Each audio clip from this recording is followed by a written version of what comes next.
School चले, मिलकर पढ़ें, सब मिलकर आगे बढ़ें, भेदभाव का साया किसी बच्चे पर न पड़े। नमस्ते दोस्तों, मैं हूँ विद्या। याद है ना आपको, आज के प्रोग्राम की शुरुआत मैंने करनी थी। हाँ, यही फैसला तो हुआ था पिछले प्रोग्राम में। तो चलिए फिर शुरू करते हैं समग्र शिक्षा उत्तर प्रदेश और यूनिसेफ लखनऊ की तरफ से पेश किया जाने वाला ये प्रोग्राम जन पहल। शिक्षा प्रगति की ऐसी सीढ़ी, रोशन होती जिससे हर पीढ़ी। आज माता पिता ने है ठानी, विद्यालय प्रबंध समिति में भागीदारी है निभानी, भागीदारी है निभानी। तो दोस्तों, इस समय मेरे साथ यहाँ विद्या बहन भी हैं और हमारी काकी भी। अरे काकी, ये मुंह खोले क्यों बैठी हो? दांत निकलवाने आई हो क्या? अरे नहीं चंदू, तुमने कार्यक्रम की शुरुआत इतनी बढ़िया की है कि हैरानी के मारे काकी का मुंह खुला का खुला रह गया। अच्छा, तो क्या तुम्हें हैरानी नहीं हुई विद्या बहन? नहीं चंदू, मुझे तो तुम पर विश्वास था। बुद्धि तो है तुम्हारे अंदर। बुद्धि तो है, पर उसका इस्तेमाल कम ही करता है ये। पर भाई शाबाश, आज तूने अच्छा काम किया है। हाँ काकी। तो दोस्तों, आप सबको विद्या का नमस्कार और काकी का आशीर्वाद। काकी, किसी ने एक बात बहुत अच्छी कही है कि समाज से अगर भेदभाव मिटाना है तो पहले शिक्षा और ज्ञान बांटने में भेदभाव को समाप्त किया जाना चाहिए। और विद्या बेटी, हम भी तो इसी बारे में अपने प्रोग्राम में बात कर रहे हैं कि स्कूल में किसी के साथ किसी प्रकार का कोई भेदभाव ना हो। इसका ध्यान और इसे दूर करने की कोशिश एसएमसी वालों को खास तौर पर करनी चाहिए। और ये भेदभाव स्कूल में दाखिले, कक्षा में पढ़ाने या खेल के मैदान पर ही नहीं होना चाहिए, बल्कि किसी भी गतिविधि में बच्चों के किसी अधिकार को छीना नहीं जाना चाहिए। मतलब कि अध्यापकों द्वारा ही नहीं, स्कूल में किसी भी व्यक्ति द्वारा किसी भी बच्चे से कोई भेदभाव नहीं किया जाना चाहिए। क्यों विद्या बहन, तुमने आज मुझे प्रोग्राम की शुरुआत करने के लिए ही बुलाया था? तो तेरा मुंह किसी ने पकड़ रखा है क्या? अरे तो तू भी कह ले। काकी, मेरे मन में तो ये थी कि हम जो भी बात बताएं उसकी कोई मिसाल भी देनी चाहिए। भाई, बात आसानी से समझ में आ जाती है ना मिसाल से। हाँ, सो तो है, चल बता। अब जैसे जब मैं स्कूल में पढ़ता था तो हमारे हिंदी के मास्टर जी मुहावरों को समझाने के लिए क्या करते थे? उनका वाक्यों में प्रयोग करने को कहते थे। हाँ, वो भी एक प्रकार की मिसाल ही होती है। तो क्या कभी मास्टर जी ने तुम्हें किसी मुहावरे को वाक्य में प्रयोग करने के लिए कहा? हाँ, एक बार मास्टर जी बोले, मुंह में पानी आना। चंदू, इस मुहावरे को वाक्य में प्रयोग करो। तो फिर तूने क्या वाक्य बनाया? मैंने कहा, मास्टर जी, जैसे ही मैंने नल को मुंह लगाया मेरे मुंह में पानी आ गया। कर लो बात। तो भाई, हम स्कूल में जिस भेदभाव की बात कर रहे हैं उसकी मिसाल तो यही है कि जैसे गरीबी अमीरी के आधार पर किसी बच्चे से भेदभाव नहीं करना चाहिए, या कोई बच्चा पढ़ाई में कमजोर है तो उसका मजाक ना बनाकर उसे भी सीखने समझने में मदद करनी चाहिए। हाँ, अब बात थोड़ी साफ हुई ना। तो अगर और भी बढ़िया तरीके से समझना है तो हम ये नाटिका सुनवा देते हैं।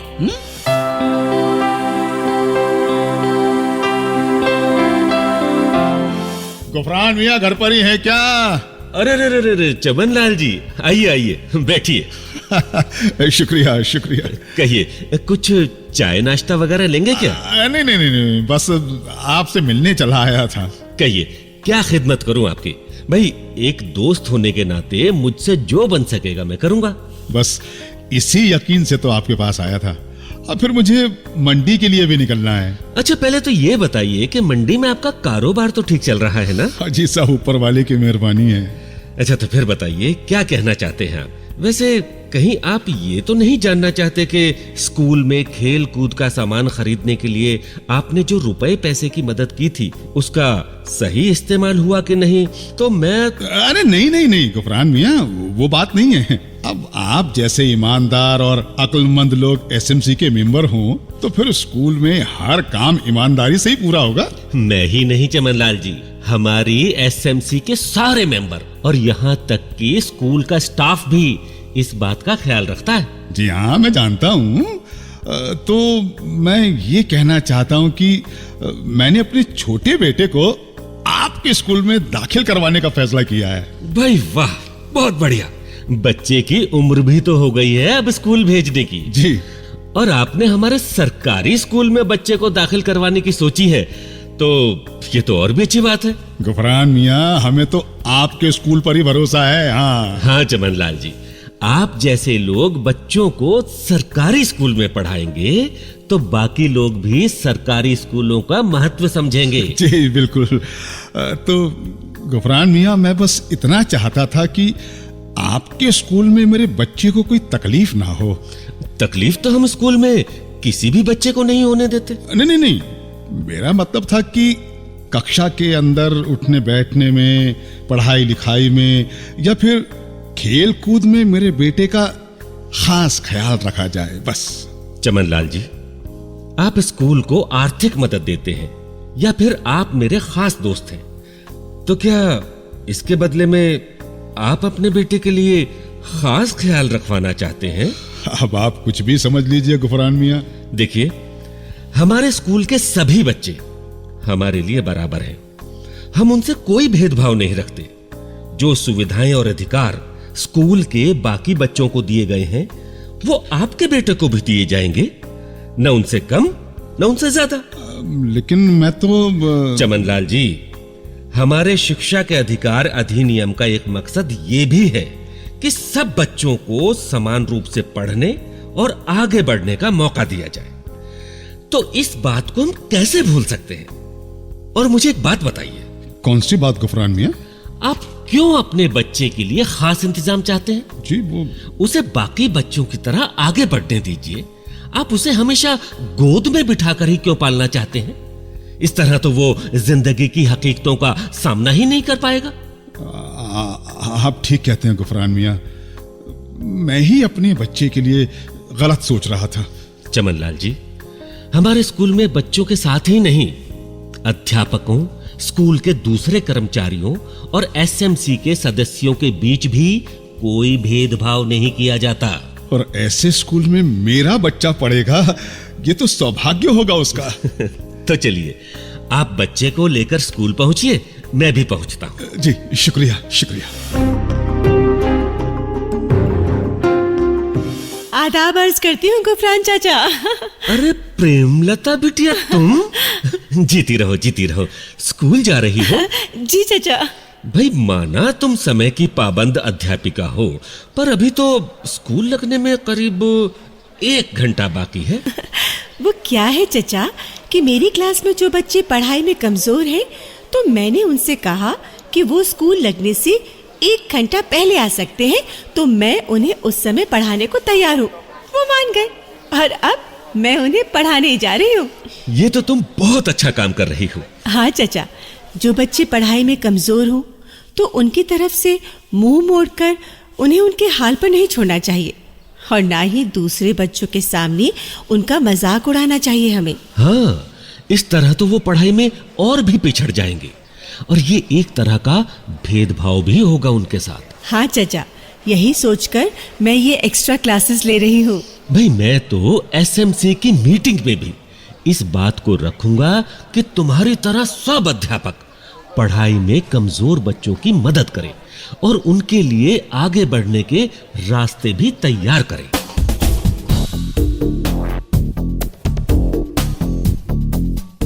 तो भाई समझे आप लोग, स्कूल से हर तरह का भेदभाव मिटाने की जिम्मेदारी होती है एसएमसी की। बड़े काम की बात है ये। हाँ काकी, अब एक काम की बात मैं भी करने वाला हूँ, जिसका हमारे सुनने वालों को इंतजार रहता है। हाँ, मैं सुनवा रहा हूँ एक लोकगीत। जावे जावे स्कूल मेरी प्यारी बिटिया, जावे जावे स्कूल मेरी प्यारी बिटिया, प्यारी बिटिया रे मेरी न्यारी बिटिया, प्यारी बिटिया रे मेरी न्यारी बिटिया, जावे जावे रे, जावे जावे स्कूल मेरी प्यारी बिटिया, जावे जावे स्कूल मेरी प्यारी बिटिया।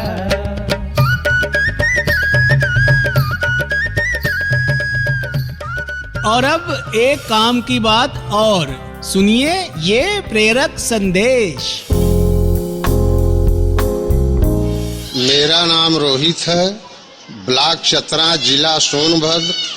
मैं जूनियर विद्यालय गुरौरी के विद्यालय प्रबंधक समिति का अध्यक्ष हूँ। मेरे यहाँ का शौचालय की व्यवस्था ठीक नहीं थी।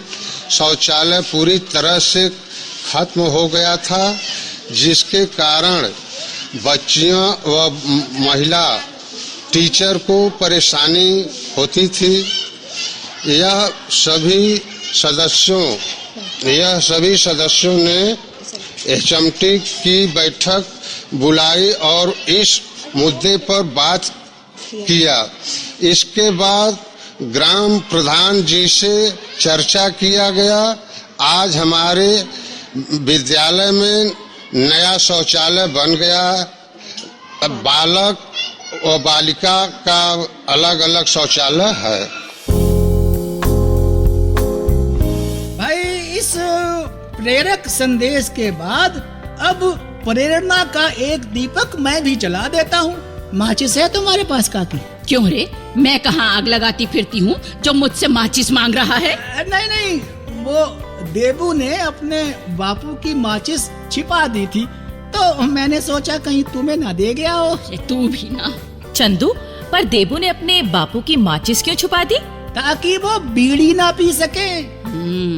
हाँ, आज उसके अध्यापक ने बच्चों को बताया था कि बीड़ी सिगरेट पीना बहुत बुरा होता है, इसे तो जीवन में कभी हाथ भी मत लगाना।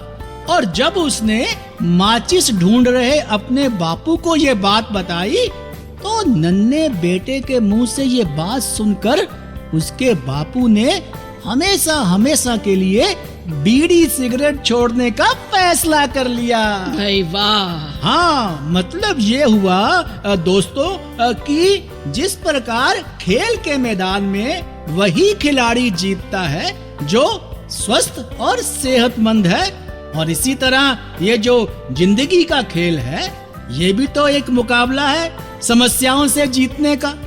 तो इसमें भी वही जीतता है जो स्वस्थ और सेहतमंद हो।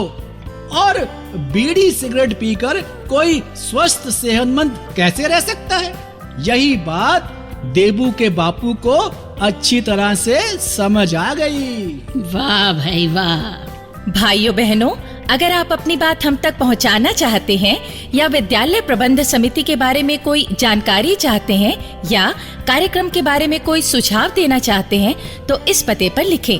हमारा पता है समग्र शिक्षा उत्तर प्रदेश, सर्व शिक्षा अभियान ऑफिस, विद्या भवन, प्रथम तल, फर्स्ट फ्लोर, निशांतगंज, लखनऊ 226007।